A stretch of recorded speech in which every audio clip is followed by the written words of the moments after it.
हजरत दाऊद अलैहिस्सलाम की कौम के 70,000 अफराद समंदर किनारे ईला नामी बस्ती में रहा करते थे। इन लोगों को अल्लाह ने हजारों नेमतों से नवाजा था, लेकिन जब राहत और सुकून आया तो ये अल्लाह की इबादत से महरूम हो गए और अल्लाह की मखलूकात पे जुल्म करने लगे। तो यूं अल्लाह ने इनको खबरदार किया कि हफ्ते में एक दिन, हफ्ता के दिन शिकार न किया करो। इतवार से लेके जुम्मा तक जितना शिकार पकड़ना है पकड़ लो, लेकिन एक दिन अल्लाह की इबादत और मखलूकात पे अमन के लिए रख दो। यूं अल्लाह ने उनका इम्तिहान लेना शुरू कर दिया। वो इतवार से लेके जुम्मे तक समंदर में मछलियाँ पकड़ने लगते तो मछलियाँ ज्यादा मिकदार में हाथ न आती, और हफ्ते के दिन समंदर को देखते तो उनको बड़ी बड़ी मछलियाँ नजर आने लगती। उन लोगों में से एक शख्स को शैतान ने वर्गिलाया कि परेशान क्यों होते हो, मेरी तरकीब पे अमल करो, तुम शिकार से कभी महरूम नहीं रहोगे। तो बस शैतान के कहने पर उस शख्स ने हफ्ते के दिन कांटा लगा के डोरी को समंदर में डाल दिया ताकि मछली फंसे, और शैतान ने कहा इस मछली को तुम इतवार के दिन निकालना, और यूं हफ्ते की हुर्मत भी बाकी रहेगी और तुम्हारा शिकार भी हो जाएगा।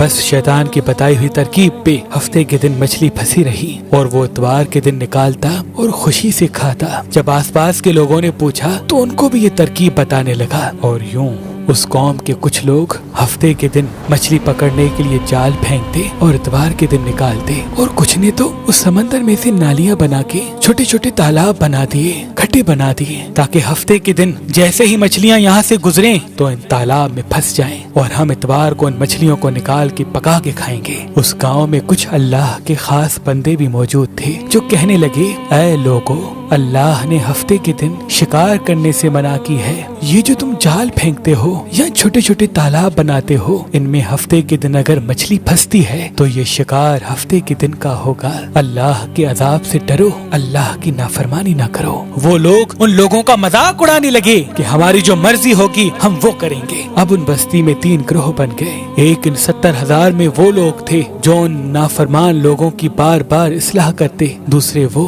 जो उन लोगों से नफरत करते और खामोशी इख्तियार किए हुए थे, और तीसरे वो जो गुमराह होकर अल्लाह की नाफरमानी कर रहे थे।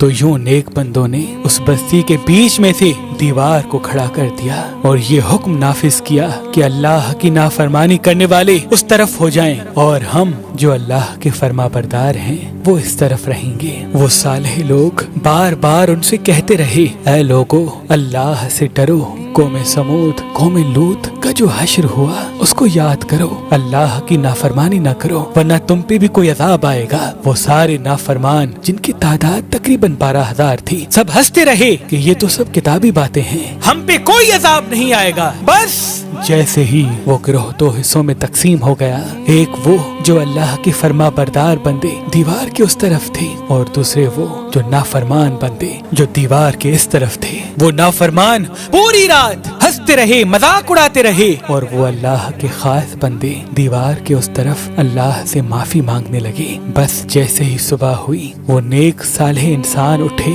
उन्होंने महसूस किया कि दीवार के उस तरफ से किसी इंसान की आवाज नहीं आ रही। जैसे ही दीवार की उस तरफ चढ़ के देखने लगे कि सारे के सारे वो लोग बंदर की शक्ल में तब्दील हो चुके थे और बंदरों की हरकत को अंजाम दे रहे थे। वो जो सालेह लोग दीवार से उन बंदरों को देखने लगे, उन सालेह लोगों में से जो जो उनके रिश्तेदार थे, उन्होंने उन बंदरों के कपड़ों से अपने अपने रिश्तेदारों को पहचाना और चीख के रोने लगे, अल्लाह से माफी मांगने लगे। लेकिन अल्लाह का अजाब जब आता है तो वो होके रहता है। वो 12,000 लोग जो बंदर बन चुके थे कुछ भी खा पी नहीं सक रहे थे, और यूं 3 दिन बाद वो इस अजाब में आकर फिन्नार हो गए। बेशक अल्लाह उन बंदों को पसंद नहीं करता जो अल्लाह की नाफरमानी करते हैं। ऐ अल्लाह, हम सबको अपना फरमा बरदार बंदा बना, हमको वैसा बना जैसा तू हमें देखना चाहता है। आमीन सुम आमीन।